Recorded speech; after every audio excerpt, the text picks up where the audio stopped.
안녕하십니까. 미디어와 유튜브 리트러시 5주차 2교시 수업을 진행하겠습니다.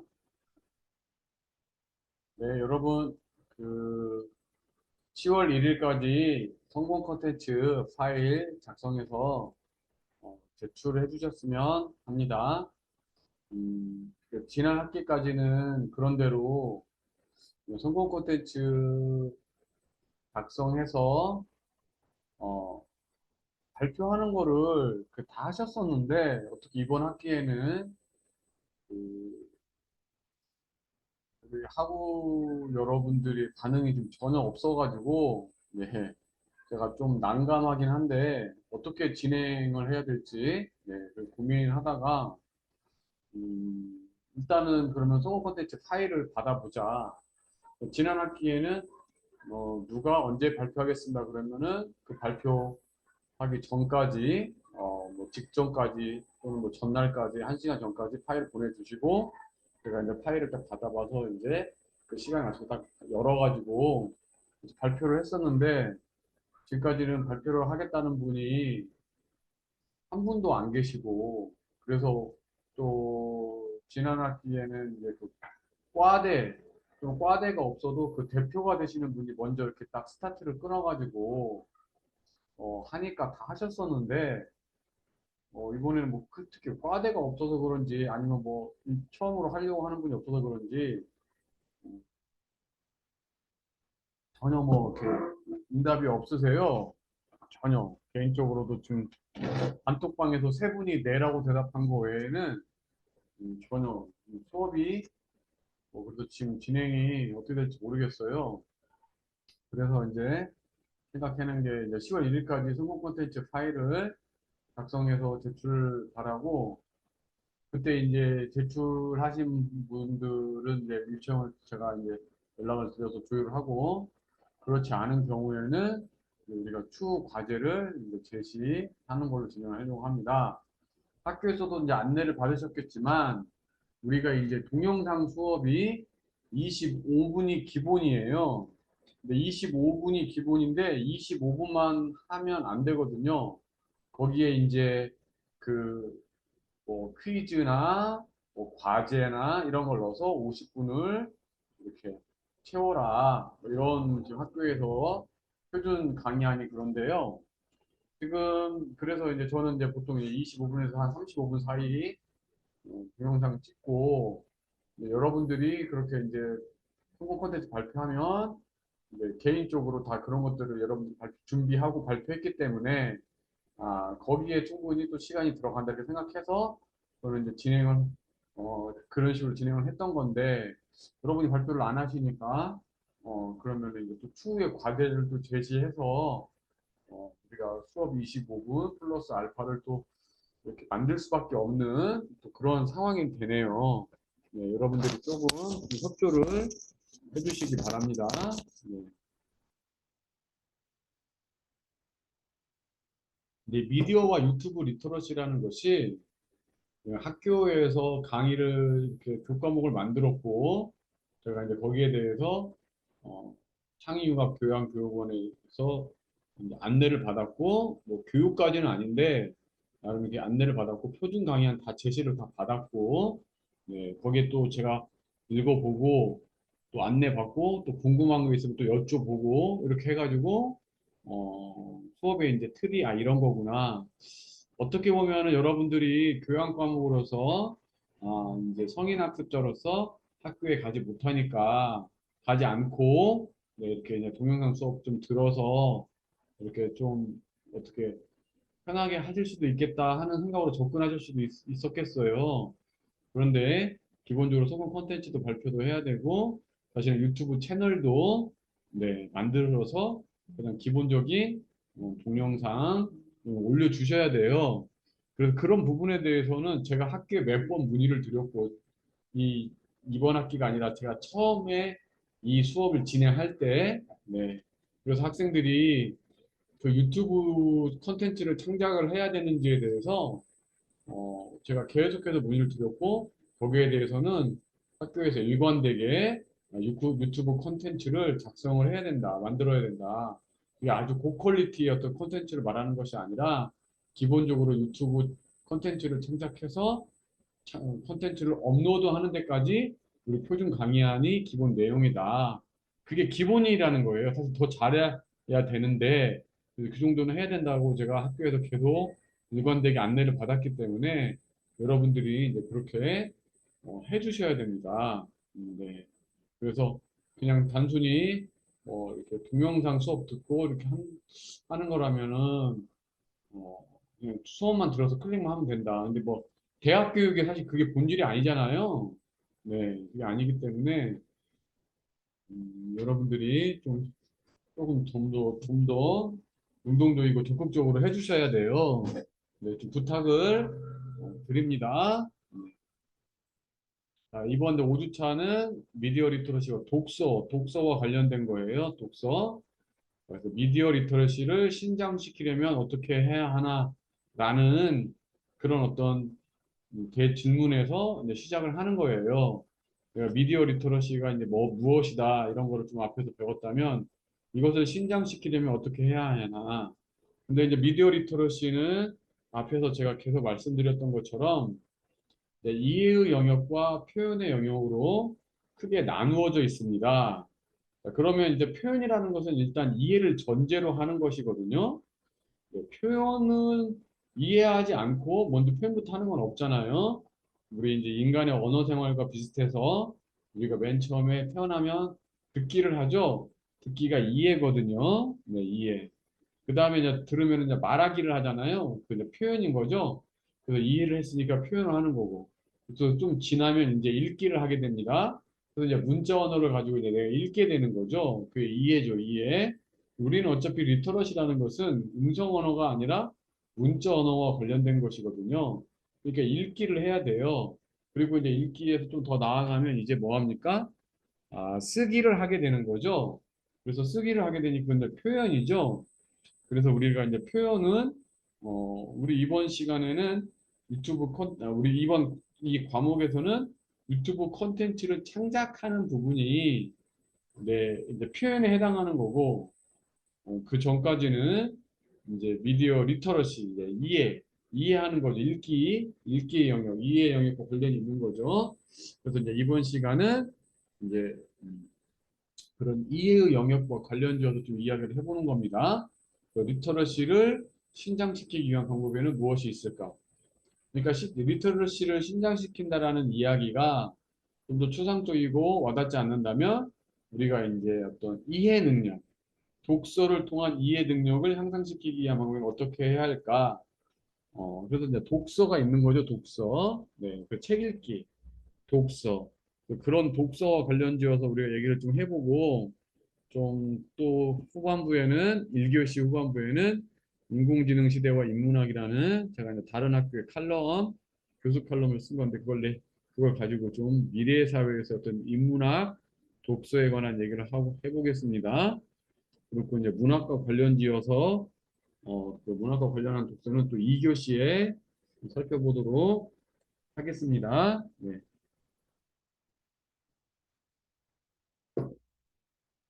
아, 미디어 리터러시란 앞에서 제가 살펴봤지만 다양한 미디어, 다양한 매체에 접근하고 컨텐츠를 비판적으로 받아들이며 그것을 이용하여 자신의 생각을 더해 표현하고 소통할 수 있는 능력이다. 네, 그래서 이제 중요한 것은 컨텐츠를 비판적으로 받아들인다. 계속해서 말하고 있죠. 지난 시간에도 말했고, 컨텐츠를 비판적으로 받아들인다. 네, 이해하는 거죠. 네, 그리고 거기서 이제 표현하는 것까지 나아가는 거죠. 그래서 이제 미디어 리터러시가 사실 이제 리터러시라는 말 자체가 대중적으로 쓰인 지는 한 10년이 정도 되었다고 보고, 어, 이제 초기에는 리터러시라는 것을 뭐 문해력, 문식성 이런 것들로 번역을 해가지고 처음 논문에 나왔어요. 근데 그런 걸 따지면은 한 20년, 25년까지도 거슬러 올라갑니다. 그때 그러면 이제 그 20년, 25년 그 이전에는 그러면 우리가 어떤 미디어 리터러시라는 개념이 없었냐? 그때는 구체적인 개념이 없었다고 봐야죠. 그러면 그때는 미디어에 대한 그래도 교육을 했을 거 아니냐? 우리 컴퓨터라는 게 있는데. 그렇죠? 그때는 우리가 이제 ICT 활용 교육이라는 그런 교육을 좀 더 했었어요. 당시에는, 예전에는. 그래서 이제 우리 미디어 리터러시라는 것이 컴퓨터라는 어떤 기기를 바탕으로 하는 1900년대 어떤 ICT 활용 교육. 음, 그거에 플러스해서 연장선에서 지금 이루어지고 있다. 그렇게 역사를 좀 이해해도 되겠어요. 네. 그래서 이제 우리가 처음에는 ICT 활용 교육을 우리가 이제 했던 거죠. 이게 이제 리터러시라는 말은 2000년대 초반에 나오기 시작했지만 그런 거를 좀 교육을 해야겠다 시작한 것은 좀 더 시간이 좀 지나서죠. 그래서 이제 그전에는 이제 그러면 ICT 활용 교육 이런 것들이 조금 더 이제 활발하게 진행이 되고 있었죠. 미디어 리터러시란 ICT 활용 교육보다 정보의 올바른 이용법 그리고 생산 방법까지 포괄하는 좀 더 넓은 개념이라 할 수 있다. 그래서 예전에는 그러니까 이제 이게 ICT 활용 교육과 미디어 리터러시의 가장 큰 차이점은 우리가 ICT 활용 교육이라 하는 것은 이제 컴퓨터라는 기기를 가지고 우리가 어떻게 정보를 어, 흡수하고 받아들이고 해석하고 어떻게 뭐 잘 그걸 활용하느냐 이런 거에 초점이 맞춰져 있었죠. 그러니까 그것은 대부분 이해의 영역이었죠. 그런데 이제 미디어 리터러시는 그런 것들을 통해서 내가 이제 생산하는 거예요. 정보를 생산하는 거. 그 생산 방법까지 포괄하는 좀 더 넓은 개념이 미디어 리터러시예요. 생산을 하다 보니까 중요한 게 뭡니까? 이제 다른 사람이 만들어 놓은 걸 제가 갖다가 쓸 수가 있잖아요. 원래 생산이라는 것은 뭐 처음부터 끝까지 제가 다 만드는 게 아니라 다른 사람들이 뭐 미리 만들어 놓은 것을 활용하고 거기다가 제가 아주 조금만 덧붙이는 거다 보니까 네. 그러다 보니까 ICT 활용 교육에서는 없었던 뭐가 들어가는 겁니까? 생산 방법이 들어가다 보니까 저작권 교육이 반드시 필요하게 되는 거예요. 또 남의 거를 왜 갖다 썼다, 갖다 쓰게 되다 보니까 문제가 되는 거죠. 네. 그것을 맨 처음에 만들었던 사람은 그것을 만들기 위해서 엄청난 노력을 기했는데 그 다른 사람들이 그 노력을 그냥 순식간에 뺏어가 버리는 거와 같아 버리니까 그래서 이제 저작권 교육이 사실은 이제 중요한 개념으로 여기 들어가게 되는 거죠. 미디어 리터러시에는. ICT 활용 교육이나 Information and Communication Technology. ICT는 정보통신기술과 정보기술과 통신기술을 합한 용어로서 정보통신기술이라고 한다. 하드웨어, 소프트웨어, 통신기술을 종합적으로 활용한 ICT는 자동화, 전산화, 시스템화를 위한 것이었어요. 그러니까 그때는 네. 자동화, 전산화 이게 자동 프로그래밍인 거죠. 자동화, 전산화, 시스템화. ICT는 컴퓨터와 통신 기술뿐만 아니라 정보화를 위해 필요한 모든 기술의 어떤 포괄적인 그런 의미를 담고 있다. 미디어 리터러시 교육이 추구하는 인재상이라는 것은 이제 합법적이고 올바른 방법으로 정보를 이용하고 창조할 수 있는 인재를 의미합니다. 미디어 리터러시 교육이 추구하는 인재상을 말씀드리는 거죠. 네. 합법적이고 올바른 방법으로 정보를 이용하고 창조할 수 있는 인재. 여기에 당연히 지금 창조가 들어가 있죠. 창조가. 미디어 리터러시 역량. 다매체 시대에 정보의 홍수 시대에 정보에 접근하고 비판적으로 분석하고 또 그에 따른 평가, 표현이 모두 요구되고 있는 거죠. 이러한 모든 역량을 아우르는 것이 바로 미디어 리터러시 역량이다. 이렇게 이해할 수 있는 것이죠. 네.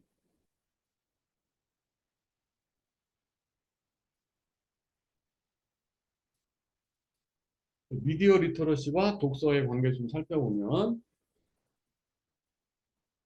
다소 정적으로 느껴지는 독서와 다양한 매체를 아우르는 미디어 리터러시가 큰 상관관계가 없어 보이지만 실제로는 그렇지 않다.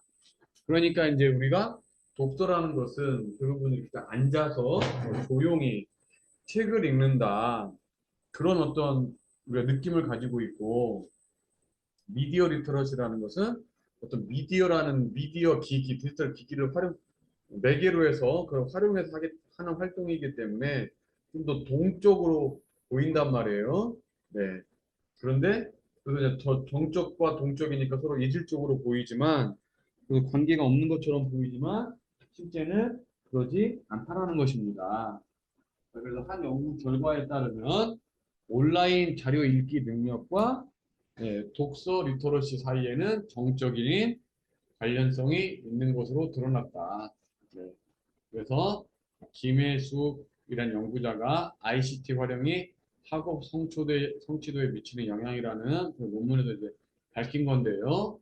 그러니까 독서 리터러시 능력이 뛰어난 사람이 온라인 자료를 온라인 자료를 읽고 해석하는 능력도 뛰어나지 않나.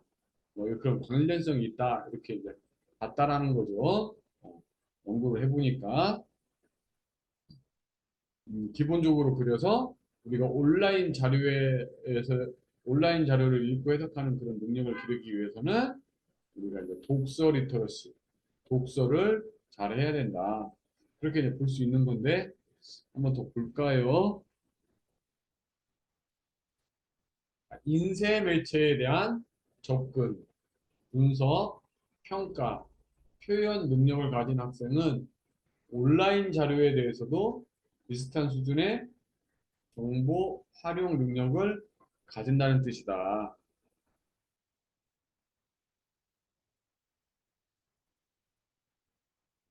그래서 인쇄 매체에 대한 어떤 이해하고 표현하는 능력이 온라인 자료에서도 좀 비슷한 수준으로 나타난다 이런 말이죠.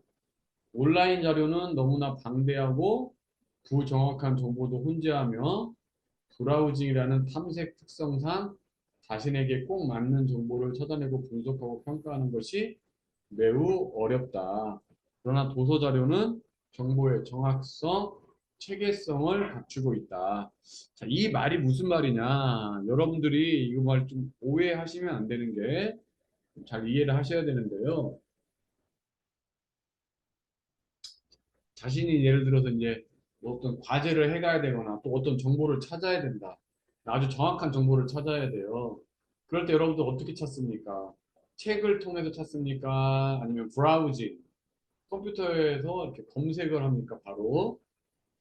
그리고 여러분들은 아마 대부분 검색을 하지 않을까 생각해요. 그리고 검색을 하는 것이 더 효과적이라고 생각하고 더 정확한 정보를 찾아낸다고 생각하실 거예요. 그러나 절대 그렇지 않습니다. 우리가 너무 막연하니까 정보를 어, 브라우징을 통해서 검색하는 것 뿐이지 실제는 우리가 검색을 통해서는 내가 원하는 제대로 된 정보 찾기가 사실 쉽지가 않아요.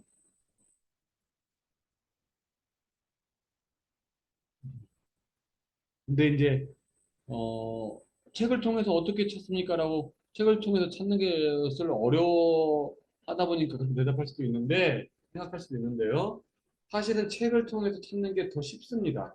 우리가 도서관이라는 곳에 가지 않고 내가 그냥 내 방에서 찾으려고 하는 거니까 이게 바로 브라우징을 탐색하게 되는 거죠. 실제 도서관에 가면 내가 찾으려고 하는 정보를 더 잘 찾을 수 있고 또 사실은 더 아주 정확한 정보를 찾을 수 있다는 거예요.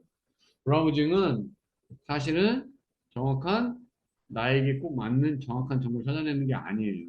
근데 우리들은 현대인들은 브라우징에서 검색하는 것이 전부인 줄 알고 거기도 이렇게밖에 안 나왔으니까 나는 더 정확한 정보를 찾을 수 없다. 이렇게 이제 변명을 하거나 아, 내가 찾으려고 하는 정보가 없나 보다. 이렇게도 생각할 수 있는데 사실은 그렇지 않다라는 겁니다. 네. 뭐 실제 대학원에서도 그래서도 어떤 교수가 연구 과제를 내줬을 때 그거 브라우징을 통해서 이렇게 검색해서 숙제를 해온 사람은 바로 교수가 바로 알아요. 그리고 이제 그거 되게 혼을 내죠. 그렇게 하면 안 된다. 이거 책을 찾아봐야 된다. 책. 도서관에 가서 책을 통해서 이 정보들을 우리가 찾아보고 취합하고 편집해야 되는 것도 말을 하는 겁니다. 도서 자료가 오히려 더 정보가 정확하다라는 거예요. 그리고 또 체계적인 체계성을 갖추고 있다라는 겁니다. 컴퓨터 검색을 통해서 하는 것은 큰 의미가 없다.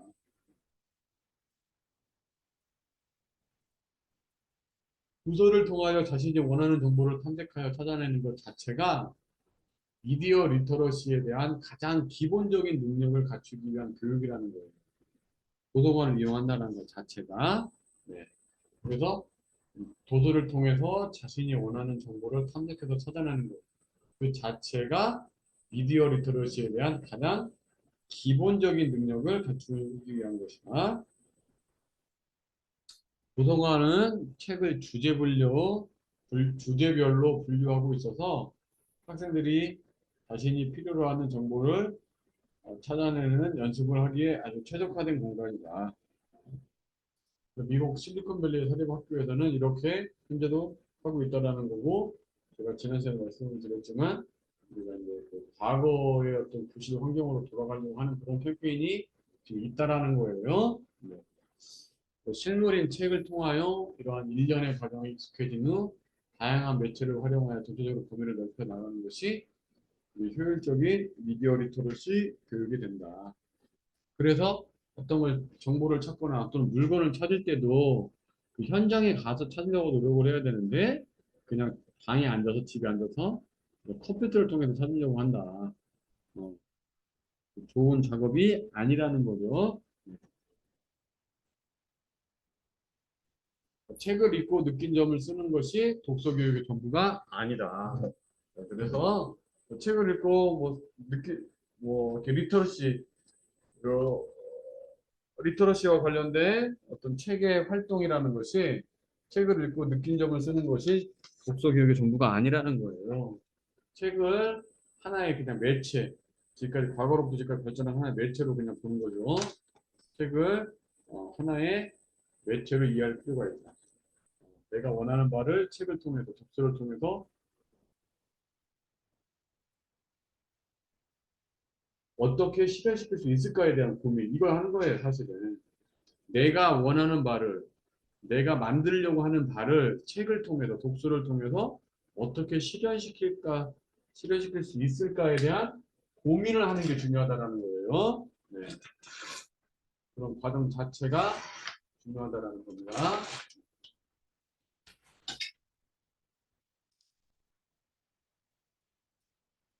어떤 책을 어떻게 읽을까? 주위에 찾아보면 다양한 독서 모임, 다양한 독서 학원도 있고요.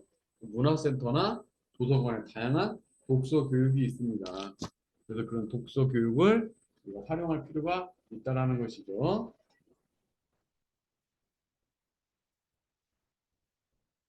그리고 다양한 독서 활동이 존재한다. 규칙적인 독서 활동, 독서를 우리가 지금 이제 이번 시간은 표현보다는 이해의 영역에 해당하는 거니까요. 우리가 규칙적으로 독서 활동하는 게 좋다. 자신의 특기에 자신의 특기와 적성에 맞는 독서 활동을 하는 게 좋다. 일본과 일본을 아우를 수 있는 뭐 잡지, 자신만의 잡지, 정기 구독하는 것이 좋다. 뭐 산이면 산, 여행이면 여행, 골프면 골프, 뭐 뷰티면 뷰티 이런 것도 요즘 많이 하잖아요. 또 컴퓨터면 컴퓨터 그거와 관련된 또 잡지를 정기 구독하는 것이 좋은 방법이다.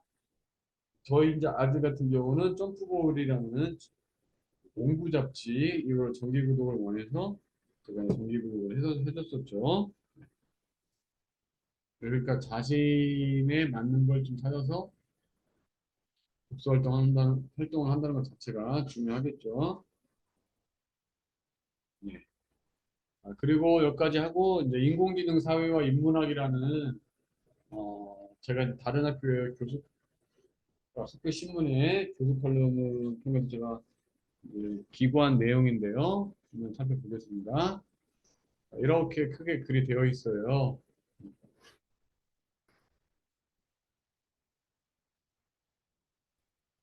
제가 한번 같이 읽어보겠습니다. 일본은 우리와 매우 가까운 나라이다.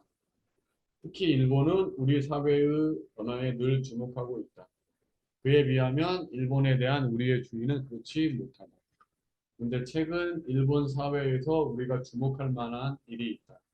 그것은 바로 대학 입시제도 폐지를 바탕으로 하는 교육혁명이다. 동아시아의 주입식 교육으로 대표되는 입시교육 체계를 정착시킨 일본이 2013년 시범적으로 100년 이상 유지해온 대학 입시제도를 폐지하고 유럽의 바칼로레아를 본딴 논술 시험으로 대입제도를 대체하는 교육혁명을 단행하였다. 이 제도는 2021년 완성되었다. 거의 10년에 걸쳐서 한 거예요. 하루쯤에 한 게 아니라. 이 제도에 대하여 프랑스식 바칼로레아를 흉내낸 것에 불과하다는 평가도 있지만 간과할 수 없는 중요한 점은 일본이 교육혁명을 단행했다는 그 자체이다. 지금 우리가 이제 이 리터러시라는 것이 이 미래 사회에서도 엄청나게 중요한 거죠. 네. 이제 미래 시대 하면 우리가 지금 바로 이제 AI가 떠오르죠. 네. 그래서 이제 그런 AI와 연결시켜서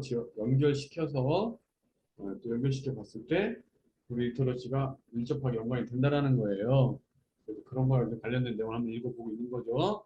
제가 쓴 것을 일본의 새로운 입시 제도인 국제 바칼로레아는 제시문도 주어지지 않은 채 질문만 주어진다. 응시자는 질문의 답을 1800자 내외의 논술문으로 작성해야 한다. 우리나라처럼 정해진 교과서와 참고서를 중심으로 학습한 후 객관식 시험에서 답을 찾는 방식으로는 해결할 수 없는 문제 유형인 것이다. 1800자 내외의 논술문을 작성하기 위해서는 고전, 인문학, 과학기술 서적을 비롯한 다양한 책들을 섭렵하고 수많은 주제를 바탕으로 토론하고 논증하는 훈련이 평소에 이루어져야 한다. 또 이런 이제 토론과 논증이라는 것이 가장 기본적으로 독서를 전제로 한다는 거예요. 그래서 독서를 해야 된다. 일본이 이렇게 교육혁명을 단행한 결정적 이유는 지금까지의 교육 체계로는 다가오는 제4차 산업시대와 제4차 산업시대예요. 제4차 산업혁명시대. 네, 여기가 좀 약간 잘 안 써졌네요. 제4차 산업혁명시대. 제4차 산업혁명시대와 4차 산업이 좀 다르거든요. 제4차 산업혁명시대와 인공지능 시대를 대비할 수 없다는 이유에서이다. 그렇다면 지금까지 교육은 무엇을 위한 것이었나? 에이트의 저자 이지성은 그의 책에서 근대 이후 현재까지의 교육 체계는 산업혁명과 전쟁에 필요한 노동자와 군인을 양성하기 위한 것이라고 말하고 있다. 그것의 근거로 공장, 군대, 학교에서의 제도의 유사성을 제시하고 있다. 군대의 상관은 부하들에게 어,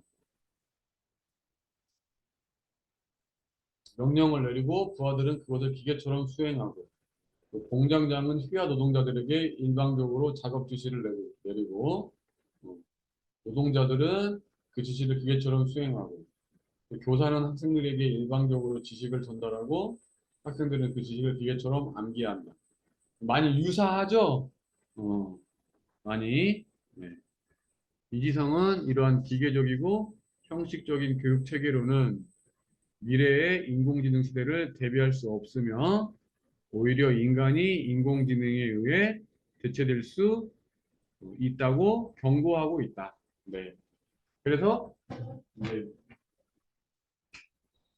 미래의 인공지능 시대에 어, 미래의 인공지능 시대에 우리가 인공지능 대체되지 않기 위해서는 기본적으로 해야 될 것이 이제 독서라는 걸 이제 말씀을 제가 드리고 싶은 거예요.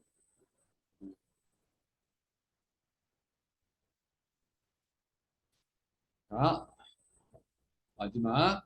그렇다면 미래의 인공지능 시대를 대비할 수 있는 교육에는 어떤 것이 있을까? 이지성을 비롯한 많은 연구자들이 그것의 해결책으로 인문학을 제시하고 있다. 연구자들은 인공지능이 아무리 뛰어나도 공감 능력과 창의력은 갖출 수 없다고 말한다. 그렇다면 우리 인간이 인공지능에 대체할 수 없는 공감 능력과 창의 능력을 갖춰나가는 길에는 무엇이 있을까? 많은 학자들은 이것에 대한 유일한 해결책을 인문학에서 찾는다.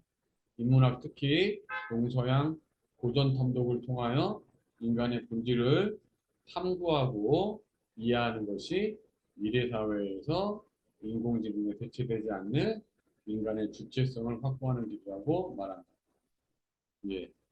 우리 치열한 경쟁 사회에서 인문학을 공부하는 것이 단순한 지식 습득이나 경쟁력 확보가 아니라 미래 사회에서의 생존을 위한 필수적인 이름을 우리 대학생들은 뭐 장악할 필요가 있다. 이렇게 이런 식으로 제가 이제 학교에 교수 칼럼을 썼죠. 결국은 우리 이제 미래 사회에서 우리가 AI 미래 사회를 AI 사회라고 하고 그 AI 사회 인공지능 사회인데 이제 인공지능이 그래서 대체될 수도 있다. 대체되지 않도록 우리는 이제 노력해야 되는데 사실은 그 노력의 이제 가장 기본적인 것이 음, 독서를 해야 된다는 거죠. 네, 독서. 네.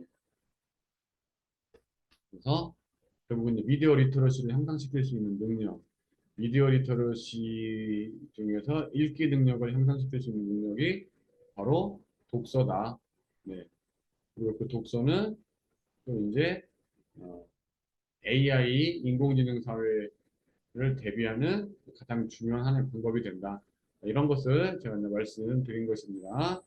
자, 그러면 일단 1교시는 여기서 마치도록 하겠습니다.